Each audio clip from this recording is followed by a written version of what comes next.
Hello po mga kabayan, kamusta po kayo? Sana po nasa maayos po kayong kalagayan.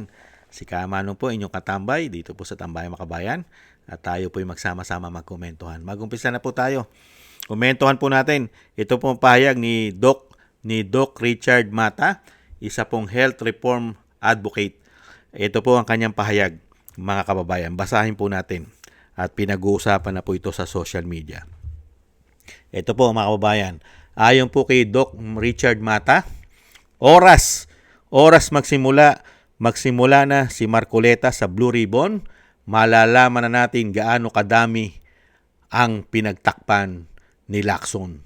The biggest cover-up in history. Ayon po kay Doc Richard Mata, isang health reform advocate, mga kababayan. Yan po, totoo po yan. Mga kababayan, malalaman po natin yan. Oras magsimula na, ulitin po natin. Ayan. Oras magsimula na si Marcoleta sa Blue Ribbon, malalaman na natin gaano kadami ang pinagtakpan ni Lacson. The biggest corrupt in history, mga kababayan.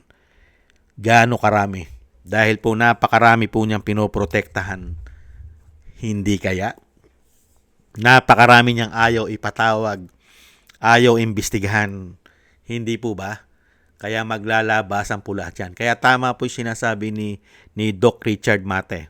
Pag nagsimula na po ang investigasyon, malapit na po, kung hindi po nagkakamali si Kamanong, ito pong June 4 o June 3, magsisimula na po yan, lalo-lalo po kung hindi po nila mapabagsak ang Majority 13. Tuloy-tuloy na po ang investigasyon ng maanumalyang flood control scandal. Hindi po ba? At napakarami po dyan na ipatatawag si Senator Marcoleta na hindi po man lang pinatawag ni Senator Lacson dahil po merong kino-cover up.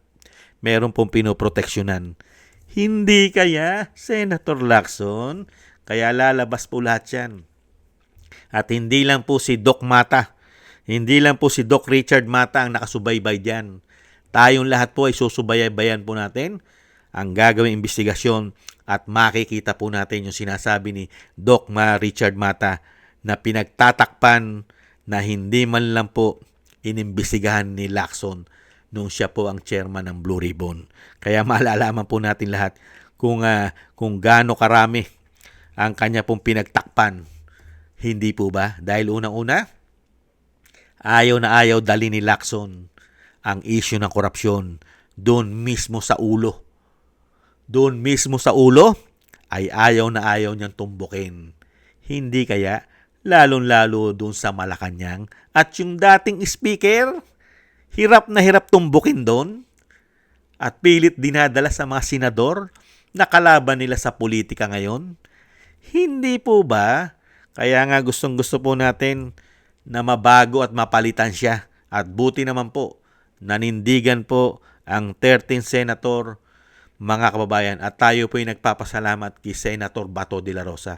Dahil po, kahit po nanganganib ang kanyang buhay at ang kanyang seguridad, ay ginawa niya pong bumoto para mapalitan po ang nagahari sa Senado na mga sindikato di umano na nagsasabwatan dahil po sa korupsyon.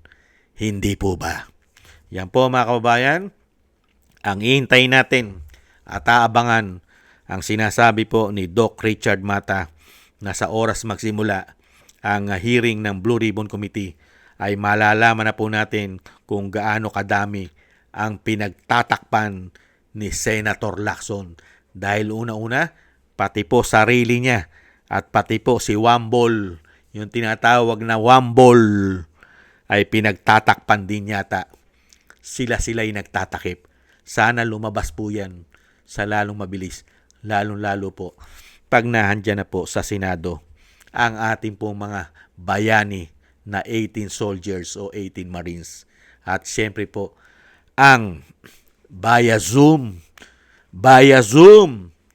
interview kay Saldico. Hindi po ba?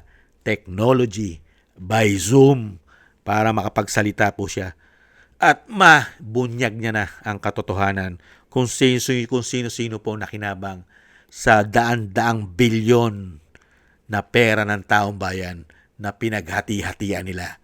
Hindi po ba? Yan po mga kababayan, ang ating komento dito po sa pahayag ni Dr. Richard Mata. Isa pong health reform advocate. Maraming salamat po, Doc Mata. Ingat-ingat po kayo. Ingat-ingat po kayo. At maraming salamat din po sa naagusto po ng ating Tambayang Makabayan sa YouTube at TikTok. At ganun din po sa ating mga subscribers, sa patuloy po nagsusubscribe, sa mga nagko-comment, like, share, and subscribe. Thank you po sa inyo. Mabuhay po kayo. Shoutout po sa inyo. At thank you rin po at shoutout po sa mga nagbibigay po ng tulong. Maraming salamat po sa inyo. Shoutout po kay Eric Hershaw from Canada, Kingston from Hong Kong, Beichi Chiyoko, Jake Yahut from California, USA, Gina Ray from Berlin, Germany, Julieta Silona from Sydney, Australia, Baby Roman Ate Isa from Cagayan Valley, Jem Aris from United Arab Emirates, Jobel Watanabe from Japan, ako si Pilam, Ani Jo, Chidorico Erguisa Jr., Arpel Villacorta, Wills Bubbles, Rosalina, Michelle Yamaguchi from Japan, Norma Garcia at Mary Natividad Blinden from Netherlands, Gay at Shena, Tatay Nick from Toronto, Canada, Nancy Lumampao, Balance Vision TV, Jesus Valdipena, and Rolando Guerrero, Mila Yi, Felipe Shapno from Texas, USA, Rolando Timbol from Alberta, Canada, Ma'am LB Sermani from North Miami, Florida, USA, Melchorita Espinosa from Orlando, Florida, USA, Arthur Estraniero from USA, Randy Crispino from Pasig, Mika Ligaspi at Tessie Mantilla from Kuwait, Frank Zamora from California, USA, at Romulo Di Vinagracia from Bacolod City. Thank you po sa inyo. Shoutout po sa inyo lahat. At God bless po sa inyo lahat. At tayo po mga kabayan, maraming salamat po sa inyo at tiis-tiis lang po tayo. At samahan po natin ng maraming dasal. Muli po, paalam. Bye-bye.